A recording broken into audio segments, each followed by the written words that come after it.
Okay. Good afternoon, gentlemen.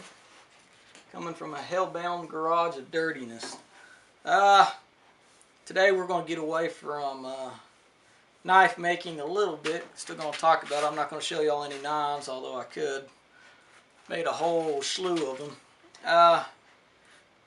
This week we're going to talk about kind of taking a break from knife making and still trying to hone your skills and refining your skills.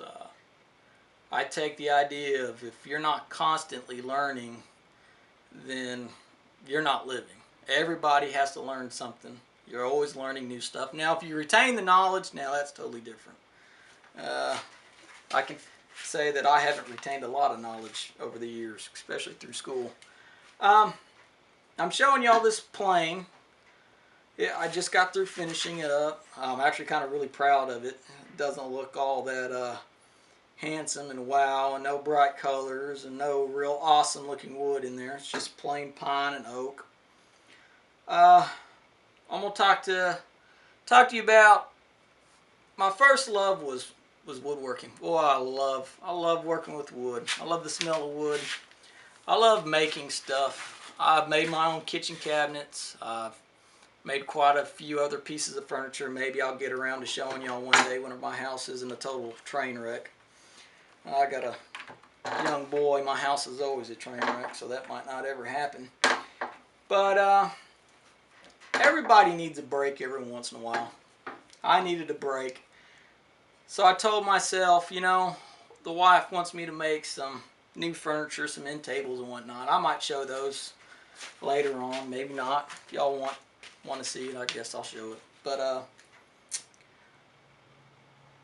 let's refine our skills. If you need to take a break and you feel yourself getting worn out, find something that you can do. I mean, if you still like playing with metal, here's a good idea. Make an iron. I didn't go off anything. I made this all myself.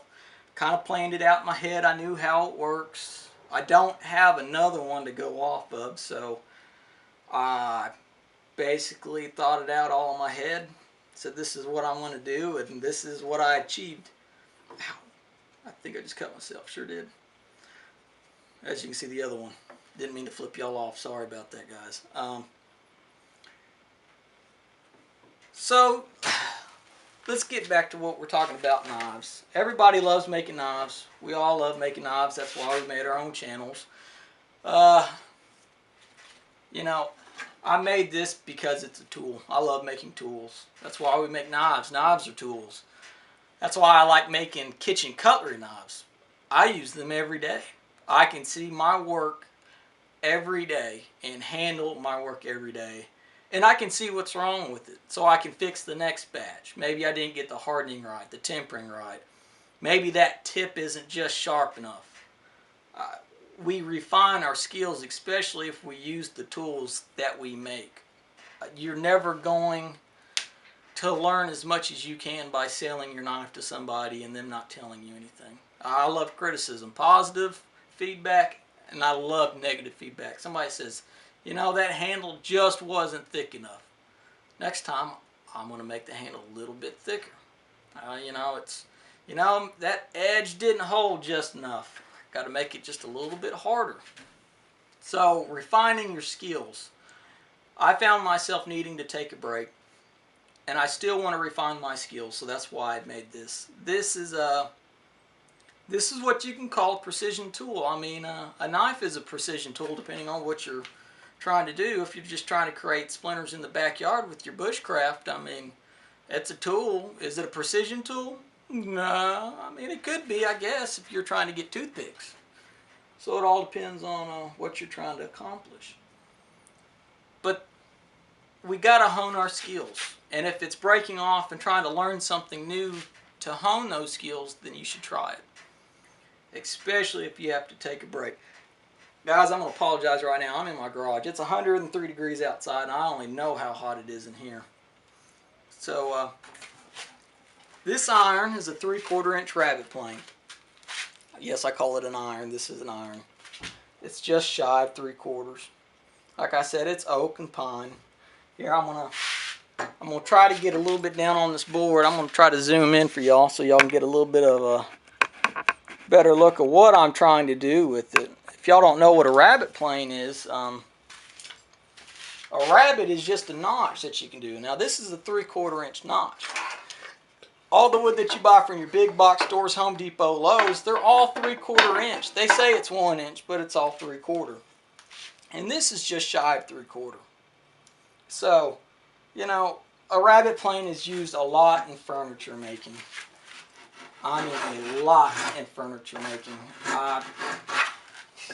You're not going to talk to one woodworker who doesn't use some kind of rabbet plane. Or, well, I say rabbet plane. Most people use routers.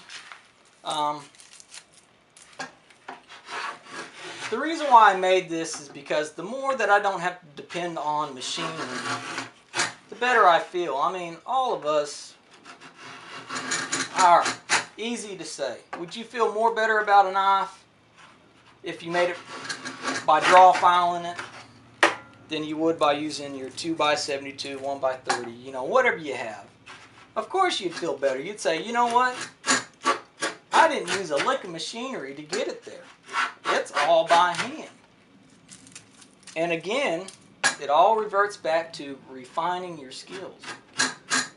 I watched a video on YouTube and a guy, first thing he said was, you need to make your first knife by hand.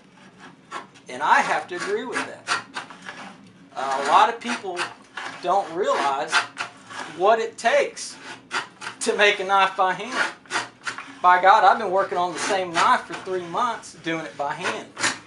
And I hate it. You don't know how many times I want to get over on that 2x72 that I built and just say, screw it, I'm going to finish this knife. Because it'll beat you up. But then again, it's refining your skills. If you can make that knife by just draw filing it, if your 2x72 belt sanded breaks down, by God, you can still make knives. Not saying that you can't start off with a 2x72, 1x30 to learn how to do it first, but that's just kind of the easy way out.